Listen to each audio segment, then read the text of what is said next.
नमस्कार। आज वास्तुर गोटे केस स्टडी ऊपर डिस्कशन करवा।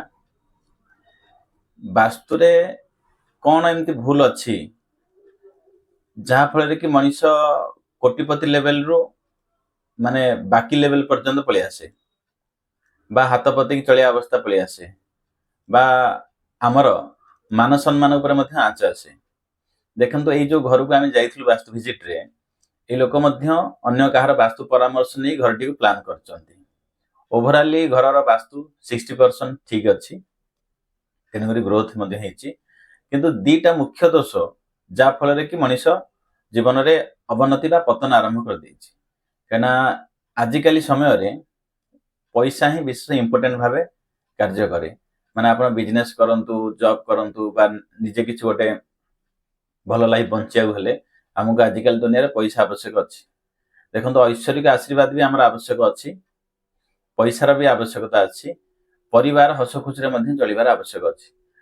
यही घरे आम कौन वास्तुदोष देखिले जहाँफल कि ए व्यक्ति बाबूंर कोटिपति लेवल रू आज ऋणग्रस्ता बा बिजनेस बंद होगा पर आज परिस्थिति पलि आसी।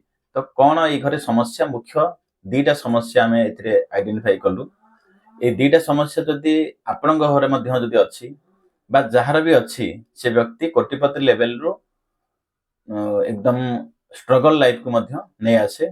जमती कि ऋणग्रस्ता जार दिने थिला कोटी टंका बैलेंस अच्छी आज से बैंक रे कोटी टंका बाकी अच्छी चलिया पे टेंशन।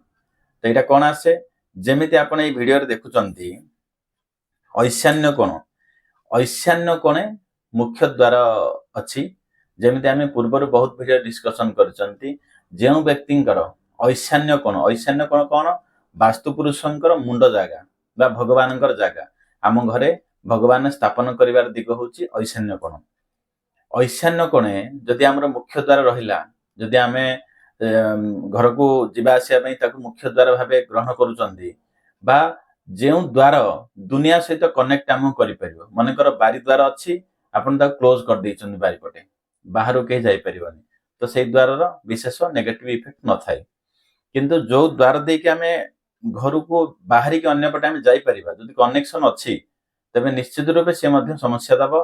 एई केस रे ऐशान्य कोणे मुख्य द्वार अच्छी एवं वास्तुरे गोटे दिग अच्छी जमिति आम डिस्कशन करथिले दक्षिण पश्चिम आ पश्चिम दिग मध्यस्थ दिग जहाँ कहते वेस्ट ऑफ साउथ वेस्ट पश्चिम आ नैऋत्य कोण मध्यस्थ दिग जहाँकि प्रायतः 235 डिग्री रु 260 डिग्री भितर आसुची वास्तु क्षेत्र रे बा आपण घर ब्रह्म स्थान रु नाभि क्षेत्र सेंटर रु जो 235 260 रु 260 डिग्री भितर जदि आसुची एटा होची वास्तुर संचयर दिग।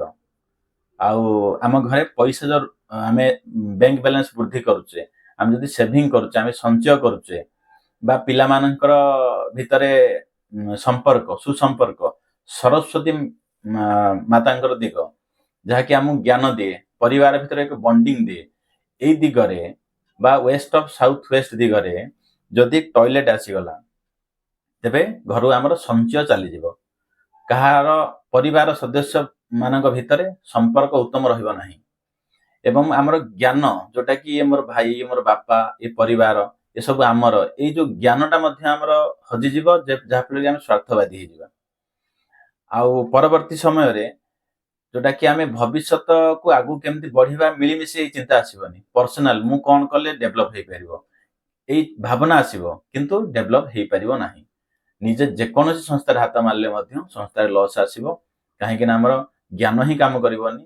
द्वितीय कथा है आम घर संचय रहिबो नाही एटा संचयर दिग पैसा संचयर दिग तेणुक संचय दिग टॉयलेट थिले संपूर्ण रूपे संचय आम घर चली जाए थाए।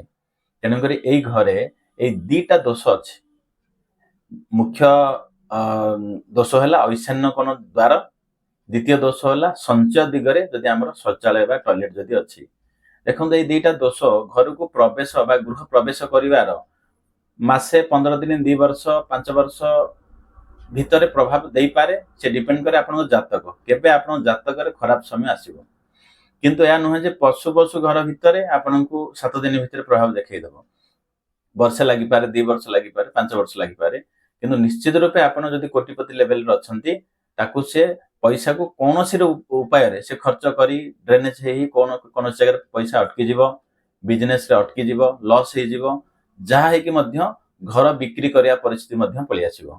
ଯାହାଫଳରେ କି ଆପଣ ଦିନ ଥିଲା ବ୍ୟାଙ୍କରେ କୋଟିଏ ଟଙ୍କା ବାଲାନ୍ସ ରଖୁଥିଲେ, ଆଜି ସେ ବ୍ୟକ୍ତି ଅନ୍ୟକୁ ହାତ ବତେଇକି ଚଳିଲା ଭଳିଆ ପରିସ୍ଥିତି ଆସୁଛି, ବା ବ୍ୟାଙ୍କରେ କୋଟିଏରୁ ଉର୍ଦ୍ଧ୍ୱ ଲୋନ୍ ମଧ୍ୟ ଅଛି ଯାହାକି ସେ ସୁଝି ପାରୁନାହାନ୍ତି।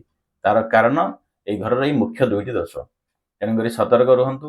ଯଦି କିଛି ଏଇଭଳିଆ ପରିସ୍ଥିତି ଋଣଗ୍ରସ୍ତ ଅଛି, ତେବେ ଆପଣଙ୍କ ଘରର ମୁଖ୍ୟ ଦିଟା ଦିଗ ଦେଖିବେ, ଯାହା ହଉଛି ଈଶାନ୍ୟ କୋଣ ଆଉ ଯୋଉଟା କି ହଉଛି ୱେଷ୍ଟ ଅଫ୍ ସାଉଥ ୱେଷ୍ଟ। ଯଦି ୱେଷ୍ଟ ଅଫ୍ ସାଉଥ ୱେଷ୍ଟ ଅଛି, ଏଇ ଟଏଲେଟଟିକୁ ଆପଣ ଆଇରନ୍ ପତି ବା ଆଇରନ୍ ଷ୍ଟ୍ରିପ୍ ଦ୍ୱାରା ତାକୁ ବ୍ଲକ୍ କରିଦେଇ ପାରିବେ, ଯାହାଫଳରେ କି ଏଇ ଟଏଲେଟର ଦୋଷ ସମ୍ପୂର୍ଣ୍ଣ ରୂପେ କଟିଯିବ। ଏବଂ ଈଶାନ୍ୟ କୋଣ ଦ୍ୱାରକୁ ଯଦି ଆପଣ ପାରୁଛନ୍ତି ତାକୁ ବନ୍ଦ କରିଦିଅନ୍ତୁ, ସିମେଣ୍ଟ ଇଟା ଦେଇକି ବନ୍ଦ କରିଦିଅନ୍ତୁ। ଯଦି ବାଇଚାନ୍ସ ବନ୍ଦ ହିଁ କରିପାରୁନାହାନ୍ତି, ତେବେ ସେଇଠି ଈଶାନ୍ୟ କୋଣ ଯୋଉ ଦ୍ୱାରରେ ଆପଣ ତାକୁ ଆଲୁମିନିୟମ ଷ୍ଟ୍ରିପ୍ ଦେଇକି ତାକୁ ବ୍ଲକ୍ କରିଦେଇ ପାରିବେ, କିମ୍ବା ବ୍ଲୁ କଲର ଟେପ୍ ଦେଇକି ତାକୁ ବ୍ଲକ୍ କରିଦେଲେ ଏ ଦିଟା ସମ୍ପୂର୍ଣ୍ଣ ଦୋଷ କଟିଯିବ। ଏବଂ ଏଇ ପ୍ରତିକାର କରିବାର 3 ମାସ ବା 4 ମାସ ଭିତରେ ଆପଣ ଧୀରେ ଧୀରେ ଆପଣଙ୍କ ଇନକମ୍ ସୋର୍ସ ଫିଟିଯିବ, ବା ଯୋଉ ବଡ଼ ସମସ୍ୟା ଆପଣଙ୍କ ଲାଇଫରେ ଚାଲିଥିଲା ଏ ଧୀରେ ଧୀରେ ରିକଭରି ହେବାକୁ ଲାଗିବ। ତେଣୁକରି ବାସ୍ତୁ ପ୍ରତିକାର କଲେ 3 ମାସରୁ 4 ମାସ ଭିତରେ ଆପଣ ଜାଣିବେ ମୋର ନୂଆ ରାସ୍ତା ଖୋଲିଗଲା, ମୋର ଇନକମ୍ ଷ୍ଟାର୍ଟ ହେଇଗଲା, ଯୋଉଟା କି ଗୋଟେ ନୂଆ ଆଶା ଦିଶିବ, ହଁ ମୁଁ ଏଥର ସୁଝି ପାରିବି, ମୋର ନୂଆ କଷ୍ଟମର କ୍ରିଏଟ ହଉଛନ୍ତି, ମୋର ହାତରୁ ଚାଲି ଯାଇଥିବା ବିଜନେସ ମତେ ବର୍ତ୍ତମାନ ଅଫର ହଉଛି। ଏଇ ସୁଯୋଗ ଆପଣ ମଧ୍ୟ ପାଇପାରିବେ। ଧନ୍ୟବାଦ। ଜୟ ଜଗନ୍ନାଥ।